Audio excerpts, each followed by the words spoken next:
សួស្តីអ្នកទាំងអស់គ្នាបាទវិលត្រឡប់មកជួបជាមួយនឹងខ្ញុំបាទម្ដងទៀតជាមួយនឹងវីដេអូទម្រេចឆ្នោតយួនសម្រាប់គ្រូធំថ្ងៃទី7 ខែ 7 ឆ្នាំ 2026អញ្ចឹងសង្ឃឹមថាបងប្អូនម្សិលមិញនេះកាកប់ទាំងអស់គ្នាហើយបងប្អូនក៏ទទួលបានលាភសំណាងគ្រប់គ្នាផងដែរអញ្ចឹងសម្រាប់ថ្ងៃទី7នេះយើងក៏មាននៅទម្រេចលេខល្អឲ្យបងប្អូនលេខទៀតបាទហើយសម្រាប់បងប្អូនដែលចង់បានលេខល្អ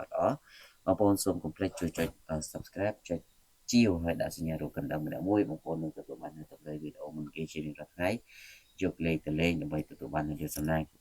អញ្ចឹងយើងចូលទៅកាន់តម្រុយដែលខ្ញុំបានរៀបចំតែម្ដងសម្រាប់វេលា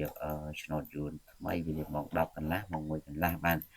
សម្រាប់2ម៉ោងហ្នឹងគឺសម្រាប់លេខម៉ោង10គឺយើងធ្វើការអុកខ្ទង់10និង0ធ្វើការអុកខ្ទង់9បាទចំពោះខ្ទង់10នេះគឺបងប្អូនសូមបុក10គាត់11ហើយចំណែកខ្ទង់9យើងយក98 99ត្រី A B C D បាទ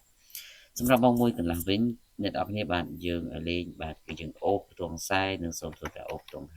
50ចំណែកលេខត្រេគឺសូមបងប្អូនលេងត្រេគឺយើងត្រេ42 43ហើយចំណែកខ្ទង់50យើងយក50គាត់51ត្រេ ABCD ដូចគ្នាបាទសម្រាប់បងប្អូនពុកម៉ែមីមីទាំងអស់គ្នាដែលនិយមលេងឆ្នោតយួនចាស់គឺយើងមានលេខសម្រាប់ចែកជូនគឺយើងមានម៉ោង4និងម៉ោង6ហើយបងប្អូនទាំងអស់គ្នាបានកុំភ្លេចអ្នកដែលចង់បាននៅទម្រៃវីដេអូជារៀងរាល់ថ្ងៃកុំភ្លេចជួយ Subscribe និងដាក់សញ្ញារូបកណ្ដឹងម្នាក់មួយផងបាទសម្រាប់វេលាម៉ោង4កន្លះនេះគឺពុកម៉ែមីមីបាទយើងអុកខ្ទង់60ហើយនឹងសូមធ្វើការអុកខ្ទង់ទៀតយើងអុកខ្ទង់20ហើយចំពោះខ្ទង់60នេះគឺពុកម៉ែមីមីសូមយក65 66ហើយចំណែកខ្ទង់20យើងយក28 29ដើម្បីលេងនៅពុក A B C D សម្រាប់ម៉ោង6ពុកម៉ែមីមីបាទយើងយកខ្ទង់9និងខ្ទង់8បាទសម្រាប់ខ្ទង់9គឺពុកម៉ែមីមីទាំងអស់គ្នាបាទគឺយើងយក96 97បាទហើយចំណែកខ្ទង់8នេះ